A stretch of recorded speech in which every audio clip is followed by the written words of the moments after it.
What are you up here looking for, sir? Come, speak into the mic. What is your name, sir? My name is Stan. Uh-huh.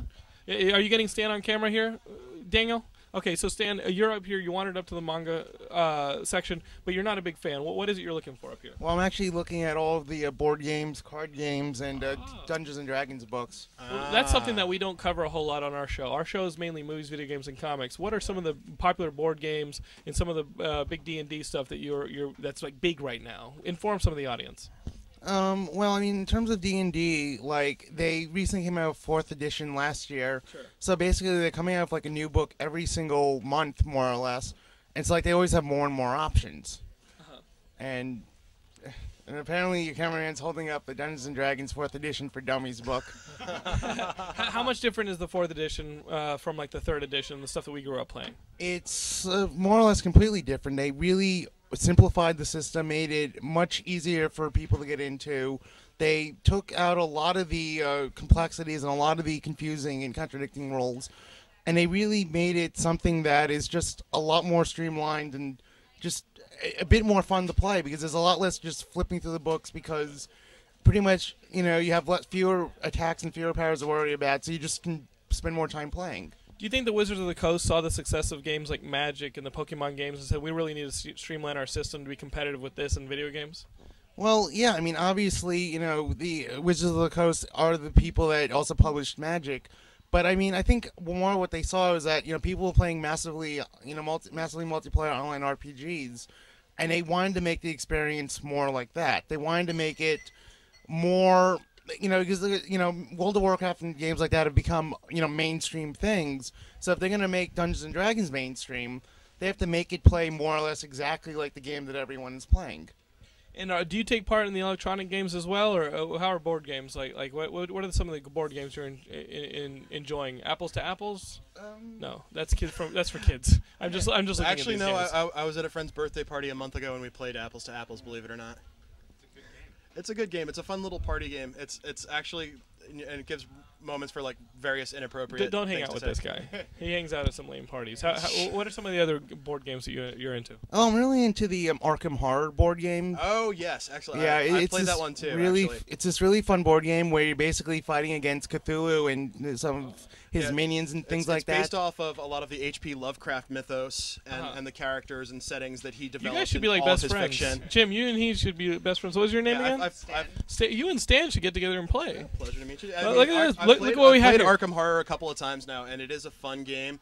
You end up dying pretty regularly. It's a tough game. It's not an easy one to master. Geekscape is all about making connections here. We make friends. We bring friends together. I met this guy through Geekscape. You know, we're in New York. Oh, there you go, Stan. And now look at you guys. You guys are gonna. I'm gonna go back to LA, and you guys are gonna play this Arkham game together. Possibly. I haven't played it in a while. I would definitely be up for a game if somebody was putting one together. Well, Stan, you should check out Geekscape.net and watch this interview sometime next week. Sounds good. But that's informative. I like that. You were talking about multiplayer games. What's the story on the new multiplayer game that just came out, Left 4 Dead 2? Oh, Left 4 Dead 2. Yeah, I downloaded the demo for that last week. I've been playing it. You play these I've games? played through that demo at least 10 times. Yeah, I don't actually own Step over here. Step over All right, here. I don't own like an Xbox 360 or a PS3, but I do own a Nintendo Wii.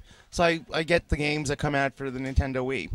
What are some of the big games for that system? Well, New Super Mario Brothers Wii just came out. And are you enjoying that game? Yes, I am. It's awesome. How far are you? I've only gotten as far as the desert level. I haven't been able to play it too much. Well, on my game at home, I basically got up to World 2, the desert level, and I also found the warp to World 5, which was in the first world. Cheater.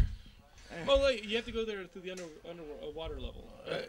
No, it's just I haven't played Super Mario since it was 8-bit, but from what I remember, like the warps were the way to get ahead and actually finish the game. Yeah, no, definitely. I mean, like Unless you wanted to spend like 6 hours beating it. Right. No, in World 1-3, there's like basically a hidden pipe that takes you to all the way to World 5. Stan, you are a fountain of information, and you want to get the Xbox 360 and the PS3 so you can play some multiplayer games as well. Right. Well, what are the ones that you have your eyes on?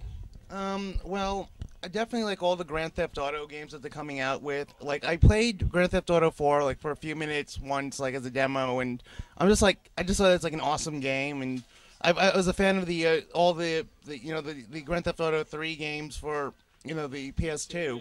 So I definitely want to I definitely want to get into the the 4 series of games once I get an Xbox 360. And Stan, you seem like a well-mannered individual. Do you ever play those games so much as I do that the social lines start to blur when you go back out into the real world? Like sometimes I'm like stuck in traffic back home in Los Angeles, and I'm like, you know what? I could probably get to that light a lot quicker if I just jump the curb and get rid of a couple. Do you ever find yourself doing that? I remember driving up north and passing a tank that was on a flatbed by the side of the road and being like, you know what? I should steal that tank. No. Well, I mean, several years ago when I was in college, I'd walk around the city and I'd see a police car and I'd be like, I should walk up to that and do triangle, and then I can drive it.